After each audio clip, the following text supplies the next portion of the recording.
Bonjour à tous et bienvenue ici de nouveau sur la chaîne. Abonnez-vous, laissez savoir ce que vous pensez du sujet dans les commentaires à la fin de la vidéo. C'est parti. Xavi Hernandez est-il le bon coach pour le FC Barcelone? C'est la question que beaucoup de personnes, beaucoup de fans ici de FC Barcelone se posent. Voilà, pour cela on a plusieurs éléments de réponse ici qui peuvent nous permettre donc de nous soutenir par rapport à ce sujet-là. Xavi Hernandez, on a vu donc depuis qu'il a rejoint le club, il a eu des hauts et des bas. C'est vrai qu'au début il avait réussi donc à redresser un peu le club. Il a fait quelques recrutements ici qui ont permis donc au club parce que avec l'équipe qu'il avait, il n'avait pas une très très bonne équipe parce qu'il avait hérité ici de l'équipe de Ronald Koeman qui n'était pas vraiment en excellente forme. Mais avec cette équipe-là, il avait réussi à se débrouiller, à faire quelques recrutements ici qui ont permis au club et d'avoir une certaine allure ici et qui ont permis aussi au club de produire quelques résultats, notamment. On a son match de référence ici qui est le match face au Real Madrid lors duquel ils ont gagné donc 4 buts à 0 donc au Santiago Bernabéu. C'était un match qui était exceptionnel grâce notamment à un double de Aubameyang aussi. Donc à ce moment-là le Barça, ils avaient une très très bonne équipe et tout le monde pensait qu'ils allaient pouvoir donc produire des résultats de très très grande qualité et tout le monde était optimiste ici par rapport à Xavi Hernandez. Mais depuis lors, beaucoup de choses ont changé. Il y a eu la saison suivante qui s'est présentée. Il y a eu encore des ajustements ici. Donc, du côté du FC Barcelone, on a eu encore des recrutements de joueurs de très très gros calibre, notamment le feuilleton et le Robert Lewandowski, qui avait donc forcé son départ pour rejoindre le FC Barcelone. Et on avait énormément de joueurs de qualité du côté de l'attaque. Il y avait Aubameyang, il y avait Ferran Torres, il y avait aussi donc Robert Lewandowski, il y avait Ansu Fati, Ousmane Dembélé.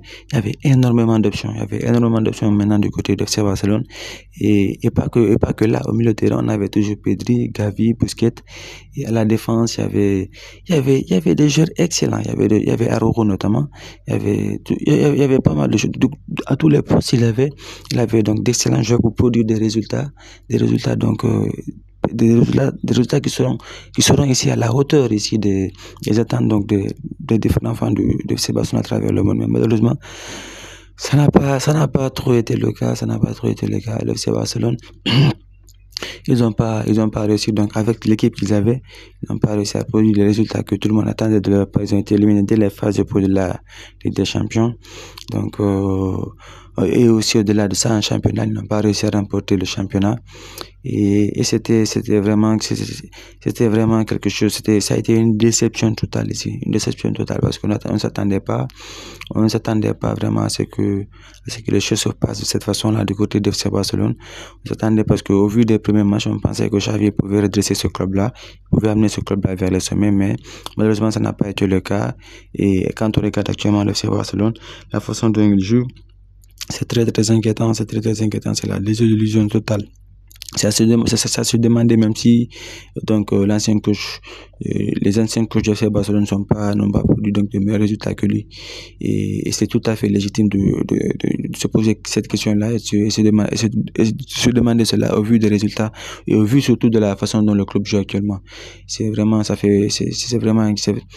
décevant quand même pour ma part. Xavi donc actuellement, ce n'est pas le bon coach pour le FC Barcelone et le FC Barcelone donc a donc intérêt à chercher donc un coach qui peut être à la hauteur ici des attentes du club, parce qu'il a fait aussi quelques décisions récemment, notamment le fait de ne pas se servir ici d'Ansu Fati, qui à mon avis aussi un très bon joueur qui aurait pu aussi être un atout et produire donc des résultats, parce qu'on a vu Joao Félix quand il est sur le côté gauche et quand Ansu Fati est sur le côté gauche, c'est pas pareil, parce que Joao Félix c'est plus, à mon avis, c'est plus un milieu parce qu'il n'a pas ici la vitesse et il peut pas faire les percussions nécessaires ici pour occuper tout le couloir ici gauche de cette équipe-là, et c'est vraiment dommage. Il a fait quelques choix donc Xavi qui n'ont pas été bons, et au niveau des formations qu'il a, ce ne sont pas toujours des formations de qualité, et c'est vraiment dommage parce qu'on s'attendait à beaucoup mieux ici à ce qu'il fasse un meilleur résultat ici et quand il rejoignait donc le club. Donc je pense que le FC Barcelone devrait trouver un coach ici qui peut donc faire ici que cette équipe-là ressorte le meilleur d'elle-même et qui peut faire en sorte que le FC Barcelone devienne à nouveau compétitif, parce que ces dernières années ils ne le sont pas du tout, ils ne produisent pas du tout les résultats escomptés et ils sont loin, très très loin, ils sont très très loin donc des attentes donc qu'on escomptait ici et des attentes donc qu'on avait légitimement donc porter sur eux. Donc, vraiment, laissez savoir ce que vous pensez donc de ce sujet-là dans les commentaires et abonnez-vous donc à la prochaine.